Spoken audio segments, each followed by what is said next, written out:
অবশেষে সংসদ সদস্য হিসেবে নাম লেখালেন ব্যারিস্টার রুমিন ফারহানা।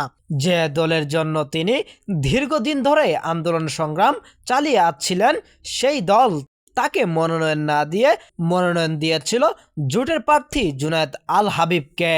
তারপরই ব্যারিস্টার রুমিন ফারহানা দাঁড়িয়ে যান সেই দলের বিরুদ্ধে। দলের সিদ্ধান্ত অমান্য করায় এরপরই রুমিন ফারহানাকে দলের সমস্ত পদ থেকে বহিষ্কার করা হয় ব্যারিস্টার রুমিন ফারহানাকে।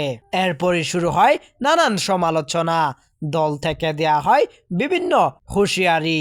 সমস্ত হুঁশিয়ারিকে পরোক্ষা না করেই নিজের উপর আত্মবিশ্বাস ও সাধারণ মানুষের ভালোবাসাকে পুঁজি করেই তিনি এই জয়ের অংশীদারি হয়েছেন।